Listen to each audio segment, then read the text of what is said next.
అందరికీ నమస్కారం. అమ్మవారి ఆశీస్సులు మనందరిపైన ఉండాలని మనస్ఫూర్తిగా కోరుకుంటున్నాను. ఈరోజు మన వీడియోలో గయా మహత్యం గురించి తెలుసుకుందాము. ఈ గయా మహత్యాన్ని వింటే చాలు, ఇక్కడ భుక్తికి అక్కడ ముక్తికి లోటు ఉండదు. ఇది పరమ సారస్వరూపము. పూర్వకాలంలో గయా అనే పేరుగల అసురుడొకడు ఆ ప్రాంతంలో దేవతలందరినీ కూడా దగ్ధం చేయడానికేమో అన్నట్లుగా ఘోర తపస్సును ఆచరించసాగాడు. ఆ తపస్సుకు లోకాలన్నీ కూడా ఆ వేడి బగబగ మండిపోసాగాయి. దేవతలు విష్ణుమూర్తిని ఆశ్రయించగా ఆయన ఆ దానవుడు తపస్సులో లేని విరామ సమయంలో గదారూఢుడై వచ్చి అతన్ని సంహరించాడు. ఆ గయాసురుని అద్భుతమైన తపశ్శక్తి వల్ల అది గొప్ప పుణ్యక్షేత్రమై విలసిల్లింది. స్వయంగా ఆ శ్రీ మహావిష్ణువే గదాధారి అక్కడ నివసిస్తూ అక్కడికి వచ్చినటువంటి వారికి ముక్తిని ప్రసాదిస్తూ ఉంటాడు. గయాసురుని విశుద్ధ దేహంలోనికి త్రిమూర్తులు ప్రవేశించి అతని జన్మని అతని పేరిట తామే వలయించిన గయని మరింత పవిత్రం చేశారు. ఈతని దేహమే ఈ పుణ్యక్షేత్ర రూపంలో ఉంటుంది. ఇక్కడ భక్తి పురస్సరంగా స్నాన, యజ్ఞ, శ్రాద్ధ, పిండ దానాది కర్మలను చేసేవారు నరకానికి వెళ్ళరు. పైగా స్వర్గం కానీ బ్రహ్మలోకం కానీ చేరుకుంటారు అని శ్రీ మహావిష్ణువు కట్టడి చేశాడు. కనుక సాక్షాత్తు బ్రహ్మదేవుడే ఈ గయా తీర్థము సర్వశ్రేష్టమని జ్ఞానం కలిగి ఇక్కడ ఒక యజ్ఞం చేశాడు. దాని నిర్వహణలో తనకు సహాయపడినటువంటి ఋత్విక్కులైన బ్రాహ్మణులను ఆయనే స్వయంగా పూజించాడు.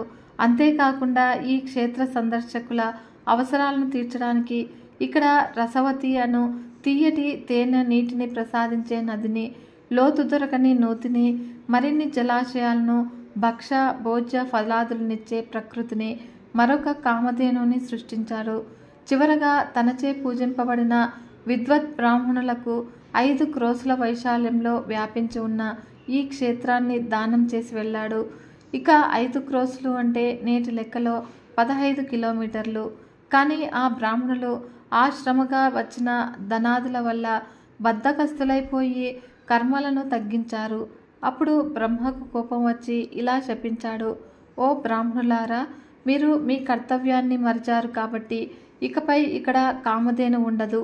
మీ నుంచి 10వ తరం నాటికి మీ వైదిక పాండిత్యము, బ్రహ్మజ్ఞానము, ధనం ఇవేవి కూడా మిగలవు. ఈ పర్వతాలు రాతి పర్వతాలుగానే మిగిలిపోతాయి.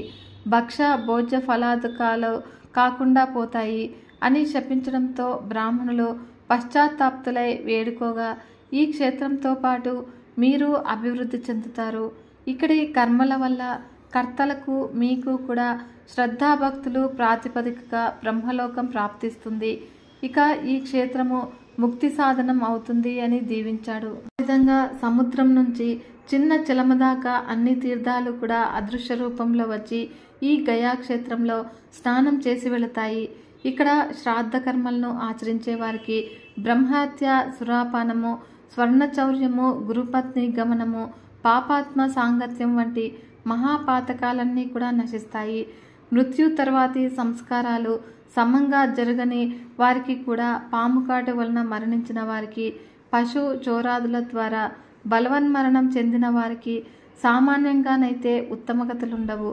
కానీ వారి వారసులు వారికి గయలో శ్రాద్ధాది కర్మలు శాస్త్రోక్తంగా చేస్తే ఆ పుణ్యఫలం వల్ల బంధన విముక్తి కలిగి స్వర్గం ప్రాప్తిస్తుంది వారికి.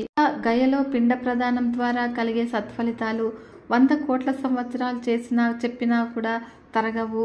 కీకీట దేశంలో గయా పుణ్యశాలి, అలాగే వనాల్లో రాజగృహము, భూములలో నదీ జలాలతో తడిసేవి పరమశ్రేష్టాలు. ఇక గయకు తూర్పున ముండన పృష్ఠ తీర్థమున్నది. అది 4 దిక్కులు కూడా విస్తరించి ఉన్నది. దాని విస్తృతి 1.5 క్రోసులు, ఇక ప్రస్తుత భాషలో 4.5 కిలోమీటర్లు. గయా క్షేత్ర పరిమాణము 5 క్రోసులు. గయాశిరము 1 క్రోసు పరిమాణంలో ఉన్నాయి. ఇక్కడ పిండదానం చేసిన వారికి పితరులు శాశ్వత తృప్తి పొందుతారు. విష్ణు పర్వతం నుంచి ఉత్తర మానసం దాకా గల భాగాన్ని గయాశిరము అని అంటారు. దానినే ఫల్గుణ తీర్థము అని వ్యవహరిస్తారు. ఇక్కడ పిండ ప్రదానం పొందిన పితరులకు పరమగతి ప్రాప్తిస్తుంది. గయకి వచ్చినంతనే వ్యక్తి పితృ రుణము విముక్తుడవుతాడు. ఈ పవిత్ర క్షేత్రంలో సాక్షాత్తు మహావిష్ణువే పితృదేవతల రూపంలో విహరిస్తూ ఉంటాడు. పుండరీకాక్షుడు జనార్దనుడైన ఆ భగవన్మూర్తిని దర్శించినంతనే వ్యక్తులు రుణత్రయ విముక్తులవుతారు. గయా సింహద్వారానికి నమస్కరించిన, రుద్రకాళేశ్వర కేదారనాథులను సందర్శించిన మనిషి భూత అతిథి రుణ విముక్తుడవుతాడు.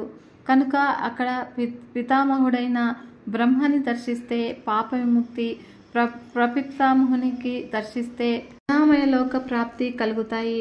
అలాగే గదారూఢుడైన విష్ణుమూర్తికి ప్రణామం చేస్తే పునర్జన్మ లేకుండా మోక్షమే ప్రాప్తిస్తుంది.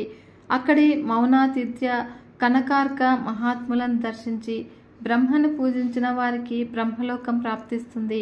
మౌనధారణ ఇక్కడి పూజా నియమాల్లో ఒకటి. ఇక్కడ ప్రాతకాలమే లేచి స్నానాధికములను ముగించి సూర్యునిలో గాయత్రిని దర్శించి విధి విధానాలతో పూర్వ సంధ్యను సంపన్నం చేసిన వారికి అన్ని వేదాలను చదివిన పుణ్యం లభిస్తుంది. అలాగే మధ్యాహ్నము సావిత్రిని, సంధ్యను పద్ధతి ప్రకారము ఉపాసించిన వారికి యజ్ఞం చేసిన ఫలం వస్తుంది. సాయంత్రము సూర్యశక్తి సరస్వతిని జపించి దర్శించి సంధ్యవార్చిన వారికి ఉత్తమ దానాలిచ్చిన పుణ్యం లభిస్తుంది. ఇక గయలో ఒక పర్వతంపై పరమశివుడు వెలిసి ఉన్నాడు. ఆయనను దర్శించిన వారికి పితృరుణము అనే మాట సరికాదు కదా, విముక్తి లభిస్తుంది. అక్కడి ధర్మారణ్యంలో కొలువు తీరినటువంటి యమధర్మరాజును దర్శిస్తే అన్ని రుణాలు కూడా తీరిపోతాయి. అలాగే గృద్రేశ్వర మహాదేవుని దర్శించిన వారికి అన్ని బంధనాలు కూడా తొలగిపోతాయి. ధేనువనము అను పేరు గల మహాతీర్థంలో ధేను దర్శనం చేసిన వారి పితరులకు స్వర్గలోకం ప్రాప్తిస్తుంది. ప్రభాస తీర్థంలో ప్రభాసేశ్వర నామంతో వేంచేసి ఉన్నటువంటి పరమశివుని దర్శించిన వారు పరమగతిని పొందగలరు. కోటీశ్వర అశ్వమేధ తీర్థాలను దర్శించిన వారికి రుణాలన్నీ కూడా తీరిపోతాయి. అలాగే స్వర్గద్వారేశ్వర దర్శనము సర్వబంధ విముక్తకము. ఇక్కడే ధర్మారణ్యంలో ఉన్నటువంటి గదాలోయల్లోల తీర్థాన్ని, అక్కడ కొలువున్నటువంటి రామేశ్వర స్వామిని దర్శించిన వారికి స్వర్గప్రాప్తి ఉంటుంది. ప్రక్కనే కొలువైనటువంటి బ్రహ్మేశ్వర స్వామిని సేవించిన వారికి బ్రహ్మహత్య పాతకం నుంచి విముక్తి లభిస్తుంది. ఇక గయలోనే ముండపృష్ఠ తీర్థంలో వెలసినటువంటి మహాచండీదేవిని దర్శించిన వారికి అన్ని వాంఛలు కూడా నెరవేరుతాయి. గయా క్షేత్రంలో నెలకొని ఉన్నటువంటి ధర్మపృష్ఠ, బ్రహ్మసర, గయాశీర్ష, అక్షయవట తీర్థాలలో పితరుల కోసం చేసే కర్మలన్నీ కూడా అక్షయ ఫలదాయకాలవుతాయి. ధర్మారణ్య, ధర్మపృష్ఠ, ధేనుకారణ్య తీర్థాలను దర్శించిన వ్యక్తి తన 20 తరాలను ఉద్ధరించగలడు. ఇక్కడి మహానది యొక్క పశ్చిమ భాగాన్ని బ్రహ్మారణ్యము అని అంటారు. దానికి తూర్పులో బ్రహ్మాసదము, నాగాద్రి పర్వతము, భరతాశ్రమము ఉన్నాయి. ఈ భరతాశ్రమంలోనూ మతంగ పర్వతం పైన పితృకర్మలను చేయాలి. ఏలోని కోటి తీర్థాన్ని దర్శించిన వారికి విష్ణులోక ప్రాప్తి కలుగుతుంది.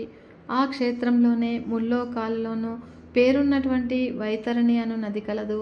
అది గయలో పితరులకు ఉత్తమగతులను కలిగించడానికే బ్రహ్మచే భూమిపై అవతరించబడింది. శ్రాద్ధగా పిండ ప్రదానాన్ని, దానాన్ని ఇక్కడ చేసిన వారు తమతో సహా తమ 20 యొక్క తరాలను ఉద్ధరించగలరు. ఇక గయా తీర్థయాత్రికులు బ్రాహ్మణులకు భోజనాలు పెట్టదలుచుకున్నప్పుడు, అక్కడ ఒకప్పుడు బ్రహ్మయజ్ఞం చేసినప్పుడు ఋత్విక్కులుగా వరించినటువంటి బ్రాహ్మణులకే, అనగా ఆ సంతతి వారికే భోజనాలు పెట్టాలి. ఆ బ్రాహ్మణులు గయలో బ్రహ్మపద, సోమపానక తీర్థాల్లో ఉంటారు. ఆ తీర్థాలు బ్రహ్మదేవుని చేత నిర్మించబడినవి. ఈ బ్రాహ్మణులను పూజిస్తే పితరులు స్వయంగా తామే పూజింపబడినట్లుగా భావించి తృప్తులవుతారు. రామతీర్థంలో స్నానం చేసినటువంటి మనుష్యునికి 100 గోదానాల ఫలం దక్కుతుంది. మతంగ వాపిలో స్నానం చేస్తే 1000 గోదానాల ఫలం దక్కుతుంది. నిశ్చిరా సంగమంలో స్నానం చేసిన వాడు తమ పితరులను బ్రహ్మలోకానికి కొనిపోగలడు. వశిష్ఠాశ్రమంలో స్నానం చేసిన వానికి వాజపేయ యజ్ఞఫలం లభిస్తుంది. ఇక మహాకౌశికీ తీర్థంలో నివాసం ఉంటే అశ్వమేధ యజ్ఞఫలం దక్కుతుంది. వ్యాసునికి బ్రహ్మదేవుడు చెప్పిన దానిని సూత మహర్షి నైమిషారణ్యంలో శౌనకాది మహామునులకు ఇలా చెప్పసాగాడు. మహామునులారా, గయకు బయలుదేరదలుచుకున్నటువంటి వ్యక్తి ముందుగా తన గ్రామంలో శ్రాద్ధకర్మను గావించి సన్యాసి వేషాన్ని ధరించి గ్రామానికి ప్రదక్షిణ చేయాలి. తర్వాత పొరుగు గ్రామంలో కూడా సన్యాసిగానే తిరిగి శ్రాద్ధ ప్రసాదాన్ని మాత్రమే భుజించాలి. గయా క్షేత్రానికి వెళుతున్నారు కదా అని ఎవరైనా ఎటువంటి దానాలిచ్చినా కూడా పుచ్చుకోరాదు. ఇక గయ వైపు యాత్రికుడు వేసే అడుగు వాని పితరుల స్వర్గారోహణలకు మెట్టుగా ఉపయోగపడుతుంది. క్షేత్రము విశాల, బదరీ క్షేత్రము విరజ, గయా క్షేత్రాల్లో తప్ప మిగతా అన్ని క్షేత్రాల్లోనూ కూడా శిరోముండనము, ఉపవాస నియమాలు ఉంటాయి. ఇక గయలో కనకల నామక త్రైలోక్య ప్రసిద్ధిగాంచినటువంటి తీర్థం ఒకటి ఉంది. ఇక్కడికి దేవతలు, మహర్షులు, సిద్ధులు వచ్చి సేవించుకుంటూ ఉంటారు.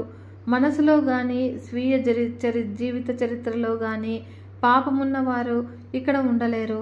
ఎందుకంటే పరమ విపరీతమైన భయోత్పాదకులైనటువంటి నాలుకలతో విషాగ్నిని వర్షించే మహాసర్పాలు ఇక్కడ నిత్యము కూడా తిరుగుతూ ఉంటాయి. అవి పాపాత్మలను రానియవు. తీర్థంలో దేవర్షి సేవితమైన ముండపృష్ఠ తీర్థం ఉంది. అక్కడ స్నానం చేసిన వారికి స్వర్గప్రాప్తి ఉంటుంది. అక్కడ పెట్టుబడే శ్రాద్ధము అక్షయ ఫలాలను ఇస్తుంది. అక్కడ సూర్యదేవునికి నమస్కరించి పిండాది దానాది క్రియలను చేయాలి.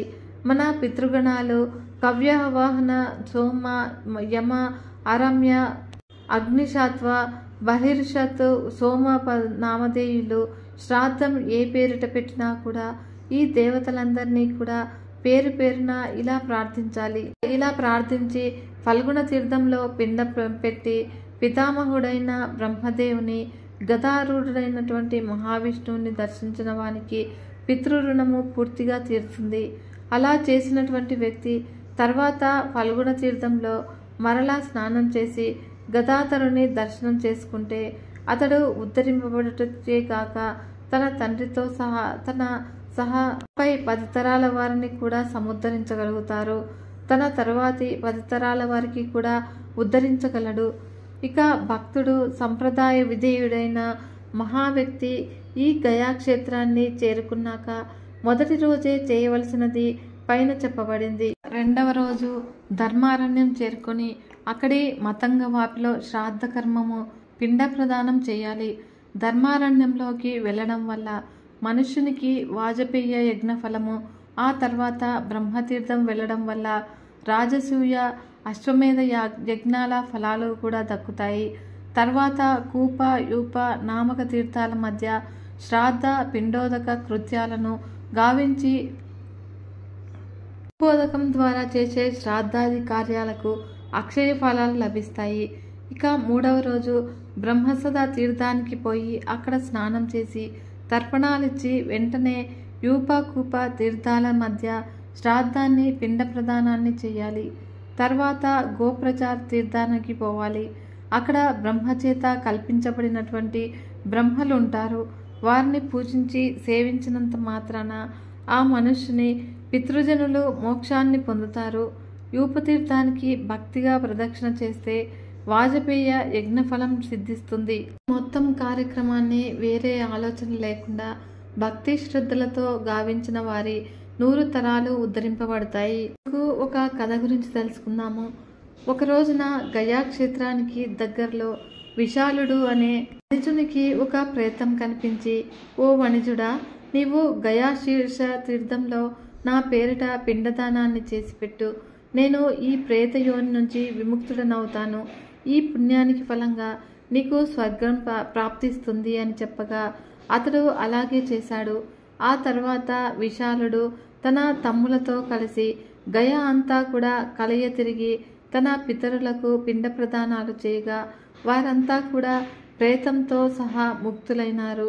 ఇక గయా నుండి తన ఊరికి వచ్చాక విశాలుడు పుత్రవంతుడై సుఖంగా జీవనము, అనాయాసంగా మరణం పొంది స్వర్గానికి చేరుకుని మరలా భూమిపై పుట్టినప్పుడు విశాల దేశానికి రాజపుత్రునిగా జన్మించాడు. అతడు పెరిగి పెద్దవాడై తన ఆస్థాన బ్రాహ్మణులకు ఏ ఏ సత్కార్యాలు చేస్తే మంచి పుత్ర సంతానము సుఖజీవనము లభిస్తాయి అని అడిగాడు. అప్పుడు వారు, విశాల రాజకుమార, గయాతీర్థంలో పిండ ప్రదానం చేస్తే అన్ని కోరికలు కూడా తీరుతాయి అని చెప్పారు. అప్పుడు విశాలుడు వెంటనే గయాక్షేత్రాన్ని సంపూర్ణంగా దర్శించి శాస్త్రోక్తంగా పిండ ప్రదానాలు గావించి వచ్చాడు. అప్పుడు శీఘ్రమే పుత్రవంతుడైనాడు. ఒకరోజు అతనికి ఆకాశంలో 3 పురుషులు దర్శనమిచ్చారు. అతడు వారికి నమస్కరించి, మహాపురుషులారా, మీరు ఎవరు అని అడిగారు. వారిలో శ్వేతవర్ణంలోనున్న పురుషుడు, నాయన విశాల, నేను నీ తండ్రిని. నీ పుణ్యం వల్ల నేను స్వర్గానికి వెళుతూ ఉన్నాను. ఈ రక్తవర్ణ పురుషుడు నా తండ్రి. ఈయన బ్రహ్మహత్యను చేసి అవీచి నామక నరకంలో పడ్డాడు. ఆ శ్యామల వర్ణంలోనున్నవాడు నా తాత. ఆయన ఒక మహర్షిని చంపి అదే నరకంలో పడ్డాడు. నీవు గయాశీర్ధ తీర్థంలో చేసినటువంటి పిండ ప్రదానం వల్ల నేను ప్రేతరూపం నుంచి, వారు నరకకూపం నుంచి విముక్తులైపోయినారు. ఇక స్వర్గానికి వెళుతూ ఉన్నారు. నీకు శుభమగుగాక అని చెప్పి ఇతరులతో కలిసి అంతర్ధానం చెందాడు. అటు తర్వాత విశాలుడు సమర్థవంతంగా రాజ్యపాలనం చేసి సుఖంగా జీవించి దేహాంతంలో స్వర్గలోకాన్ని చేరుకున్నాడు. గయాతీర్థంలో పిండ ప్రదానం చేసినప్పుడు ఆది కాలం నుంచే విష్ణు భగవానుడు ఇక్కడ అవ్యక్త రూపంలోనూ గదాధర శిల రూపంలోనూ నెలకొని ఉన్నాడు. అందుచే ఈ శిల సర్వదేవమయమని చెప్పబడుతుంది. మత్స్య కూర్మాది విష్ణు అవతార రూపాలకున్న ప్రాశస్త్యమే ఇక్కడి గదాధర రూపానికి ఉంది. ఆది కాలం నుంచే గదాధర రూపుడై శ్రీ మహావిష్ణువు బ్రహ్మాది దేవతల పూజలు అందుకుంటూ ఉన్నాడు. కాబట్టి మానవులంతా కూడా ఇక్కడికి వచ్చి ఆగి అర్ఘ్య పాద్య పుష్పాదిక ఉపహారాలతో ఆ స్వామివారిని పూజించాలి. ఈ తీర్థంలో గదాధరుడిని ఇతర దేవతలని కూడా పూజించి సర్వోపచారాలను సమర్పించి ముకుట వస్త్రము, గంట, చామర, దర్పణ అలంకారాలను తీర్థానికి సమర్పించి సమకూర్చిపెట్టి పిండ అన్నదానాలను కూడా చేయడానికి తాను జీవించి ఉన్నంత వరకు కూడా ధనధాన్య, ఆరోగ్య, ఐశ్వర్య, పుత్రపౌత్ర లాభాలు అక్షయంగా ఉంటాయి. ఆయువు పెరుగుతుంది. శ్రేష్టం శ్రేయ, విద్య, అర్థ, అభీష్ట కామనల సాకారాలతలకు లోటు ఉండదు. దేహానంతరంలో భార్య సమేతంగా స్వర్గాన్ని చేరుకుంటారు. ఇక మరణంలో రాజసుఖాన్ని, శత్రు సంహారక పరాక్రమాన్ని జయింపరని ఇక్కడ పిండం పెట్టిన వారికి, అందుకున్న వారికి కూడా బ్రహ్మలోక ప్రాప్తి కలుగుతుంది. ఇక్కడి పురుషోత్తమ క్షేత్రానికి పోయి భగవాన్ జగన్నాథ, సుభద్ర, బలరాములను పూజించిన వారికి జ్ఞానము, లక్ష్మీపుత్రులు మొదలగు అన్నీ కూడా కలిగి సుఖంగా ఉండి జీవనం మరియు దేహాంతంలో విష్ణు సాయుధ్యాన్ని పొందగలుగుతారు. అలాగే పురుషోత్తముడను పేర ఇక్కడ వెలిసినటువంటి జగన్నాథుని సమక్షంలోనూ, సూర్యదేవ, విఘ్నేశ్వరుల సమక్షంలోనూ పితరులకు పిండదానాదులను నిర్వర్తించిన వారికి బ్రహ్మలోక నివాసం లభిస్తుంది. ఇక ఈ క్షేత్రంలో వినాయకుని కపర్ది నామంతో వేంచేసి ఉన్నటువంటి పరమేశ్వరుణ్ణి నమస్కారంతో పూజించిన వారికి అన్ని విఘ్నాలు కూడా తొలగిపోతాయి. ఇక్కడే వెలిసినటువంటి కార్తికేయ భగవాన్ని పూజించిన వారికి బ్రహ్మలోకం ప్రాప్తిస్తుంది. 12 నామాలతో సూర్యదేవుని పూజించిన వారు సర్వరోగ విముక్తులవుతారు. ఇక వైశ్వానర భగవానుడైన అగ్నిదేవుని విధివశాత్తు పూజించి కాంతిని పొందడానికి రేవంతుని ఆరాధించి ఉత్తమ శ్వాసలను పొంది సంపాదించడానికి ఇంద్రదేవుని ఆరాధించి మహా గొప్ప ఐశ్వర్యాన్ని పొందడానికి దేవికి పూజలు చేసి అతులిత సౌభాగ్యాన్ని అందించడానికి సరస్వతమ్మను పూజించి విద్యను, లక్ష్మీదేవిని పూజించి సర్వ సంపదలను ఈ ఒక్క క్షేత్రంలోనే పొందవచ్చును. ఈ పురాణాధిపతి అయిన గరుత్మంతుని తీర్థంలో పూజించిన వారికి అన్ని విఘ్నాలు కూడా ఎగిరిపోగా బలము, వేగము కూడా వస్తాయి. ఇక ఈ క్షేత్రపాలకుని పూజిస్తే గ్రహ సమూహాల దోషాలన్నీ కూడా పోతాయి. ముండన పృష్ఠము పూజించిన వారికి అన్ని అభిలాషలు కూడా నిలబెడతాయి. ఇక్కడ అష్టనాగుల దేవుళ్ళను అర్చించి వారిని పాము కాటు బాధింపబడదు. ఇక్కడ బ్రహ్మదేవుని పూజించి బ్రహ్మలోక ప్రాప్తిని పొందవచ్చును. సోమనాథుని పూజ ద్వారా శివలోక ప్రాప్తిని, రుద్రదేవునికి నమస్కరించడం ద్వారా రుద్రలోకంలో ప్రతిష్టాపితులయ్యే భాగ్యాన్ని భక్తులు పొందగలుగుతారు. ఈ గయా క్షేత్రంలో వెలిసిన ఆదిగదార స్వామి మహిమలను వర్ణించడము సామాన్యులకు సాధ్యం కాదు. రామేశ్వర, కాళేశ్వర, బ్రహ్మేశ్వర, కేదారేశ్వర, కేదార్నాథ్, సిద్ధేశ్వర రూపులలో ఈ గయా క్షేత్రంలో వెలిసిన ఆది గదాధర స్వామి వారి మహిమలను వర్ణించడము సామాన్యులకు అసాధ్యము. రామేశ్వర, కాళేశ్వర, బ్రహ్మేశ్వర, కేదార్నాథ, సిద్ధేశ్వర రూపాల్లో పరమశివుడే ఇక్కడ వెలిసి భక్తులకు అన్నీ ఇస్తూ తాను మాత్రము ఆది గదాధరుని దర్శించుకుంటూ ఉంటాడు. ఇక రుద్రునితో పాటు ఆది గదాధరుని ఒకే రోజు దర్శించిన వారికి బ్రహ్మలోకం ప్రాప్తించడమే కాక వారి వంశాల్లో 100 తరాలు ఉద్ధరింపబడతాయి. ఈ గదాధర భగవానుని పూజించిన ధర్మార్థికి ధర్మము, ధర్మార్థికి ధనము, కామార్థికి కామము, మోక్షార్థికి మోక్షము అలవోకగా దొరుకుతాయి. అలాగే స్త్రీ పురుషులకు సౌభాగ్య పుత్రాదులు కూడా గదాధర మహత్యాన్ని వల్ల కలుగుతాయి.